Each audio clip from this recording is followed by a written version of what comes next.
Welcome to Divine Chapter, where we explore life-changing stories of faith, surrender, and redemption. I'm your host, Chanel, and today we're going to talk about one of the hardest chapters I face, divorce. Divorce is something that many of us never expect, but it can be one that ultimately redefines our lives in ways we have never imagined. If you're going through this, one thing that I would like for you to know is that you are not alone. In today's episode, we will talk about the emotional roller coaster of divorce, how to process the pain, lean into faith, and take steps towards healing. But before we get into the conversation, please take a second to like, subscribe, and share, because these conversations aren't just meant for us. So get comfortable, let's talk. This is Divine Chapter.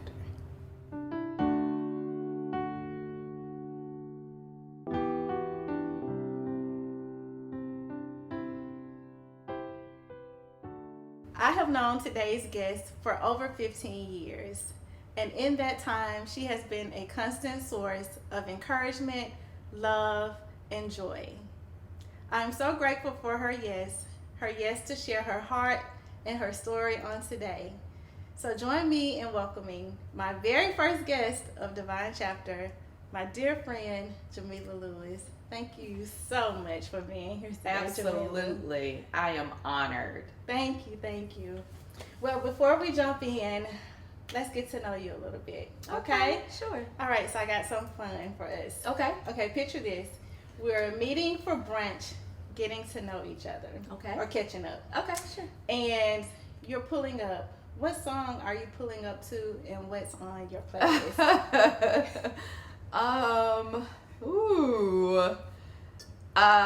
I would probably have to say Ella May is playing. Okay. Ella May, that's my girl. She Hearts on Deck is definitely one of my jams right now. All right. So I'm probably pulling up to that. Okay. Yeah. I've never listened to Hearts on Oh Deck. my goodness, it's a great one. Okay, I'm gonna have to listen to Ella that. May is the truth. So Okay. yeah. So All right. yeah. Mm-hmm. So now that we have set the brunch vibes, we know what's on the playlist. Yes. Now let's jump into real life. Yes. Real life conversation today. Absolutely. We're talking about divorce, and as you know, divorce is something that can rock you to your core. And it's a pretty hard reality to accept. When you first realized that your marriage was over, how did you process the emotions? Anger, grief, shame, like all of the things that come along with that. I was torn, actually, Chanel. Even though I knew the marriage was over, in the back of my head, I was kind of like questioning it. Is it really over? Is this, is this my final? Is this the final? There were so many things running through my head. How am I going to do this? During the time when I separated from my ex-husband, I ended up moving back home, which is here in Montgomery. I also was taking care of my grandmother, whose health was failing. I knew that she probably was not going to be around a lot longer, so I've just kind of made it my business to focus on her. And my ex-husband gave me that opportunity. He didn't really push for the divorce during the separation process. He let me kind of deal with what I needed to deal with her, because she needed care around the clock. So in the middle of that, I knew I also needed to make some money, even though I was in her home and taking care of her, I still had two little girls that I had to take care of. So I decided to go back to a school that would give me the flexibility. Mm-hmm. It's a half day school, and so putting the girls in a in their new school allowed me to work for half a day and then be able to pull up and pick them up in the car line. And so that's what I did. And so when I would get home, my other relative would take care of my grandmother while I was working. So when I got home, he left and I had to jump in there and take care of her. So it was, like I said, this was from 3:30, 4 o'clock in the afternoon all the way throughout the night. You know, she would wake up 1, 2 o'clock in the morning and I would have to go and see about her. So I was lacking sleep. Mm-hmm.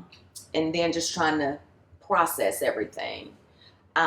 So I appreciated my ex-husband for giving me that time and not pressuring me.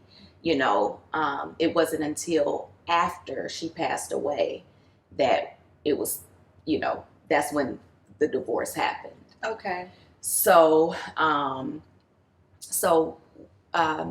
guess, to answer your question, I was thankful for the opportunity to be able to spend with my grandmother, but I also knew in the back of my mind, okay, after this, I have something else big to deal with. So when you were spending time taking care of your grandmother and somewhat preparing to face the hard reality that was in front of you, how did you lean into your faith? Like, what role did your faith play in the process?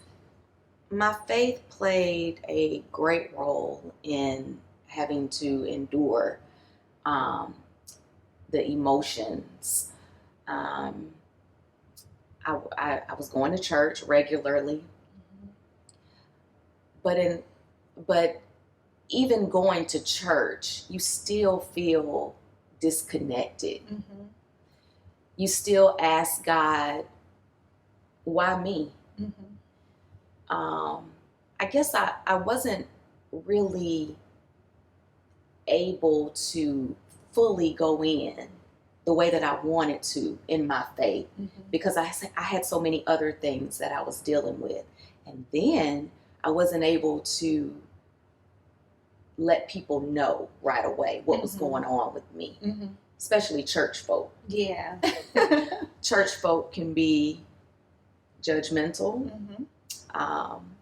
They've been knowing you since you were a child, because I went back to my home church. They've been knowing you since you were a child, and so you don't necessarily want to put your business out there. Right. But I feel like people kind of knew, right?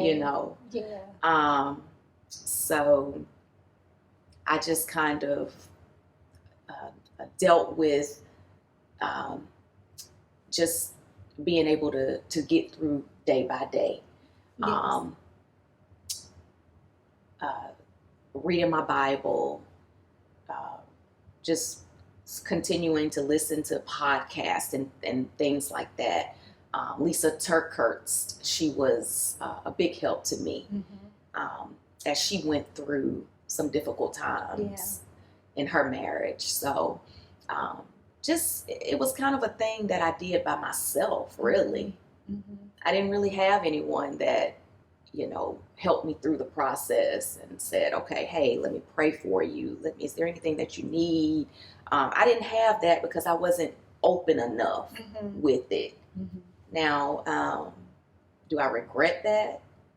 I don't, because I feel like I needed that time. That one-on-one time. That one-on-one time yes. to process what was really going on and how my life was going to be moving forward. Right. I had a similar experience mm-hmm. going through my divorce. Mm-hmm. I was away from home. I had mm-hmm. moved away. Mm-hmm. At the time, I wasn't sure why God had moved me, but slowly, as our grandmothers used to say, you'll understand by and by. Yes. So I was away and I separated once I moved, but during the move, I had to come to the hard reality that my marriage was over. So mm-hmm. I felt like I was alone. Mm-hmm. And in that aloneness is where I grew closer to God. Mm-hmm. And I can so relate to just I wasn't being secretive about it, but I just didn't feel like at the times there were so many emotions going on, and I just couldn't handle like the opinions and the advice of anyone else. So I just figured I would endure alone with me and God. And again, I felt like my faith had been shaken, and I just had to pray my way and worship my way through it. And having finally being open and going to therapy is just the one thing that started me on my healing journey. Therapy is a great thing. I'm actually glad you brought that up.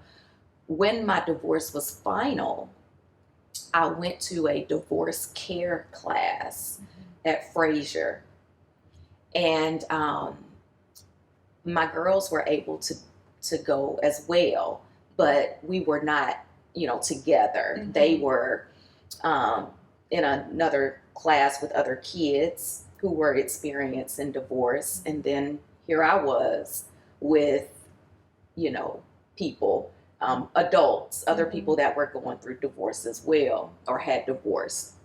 So that was helpful. I don't necessarily think it was what healed me completely. But for the time, it helped some. So therapy I feel like, is a great thing one-on-one. With a lot of people, I'm not sure if it's really what a person needs to be able to actually get through the entire process. Yes. Now going back to, because you mentioned your girls, how old were your girls at the time? When we moved back to Montgomery, Nyla, which is my oldest, she was in the first grade. Okay. So Ava was in pre-K. Okay, so you had two little ones. I had two little ones. Okay, and I can imagine, because my experience where my kids were older and my ex-husband and we didn't have any biological kids together. So co-parenting through the divorce really didn't exist between us.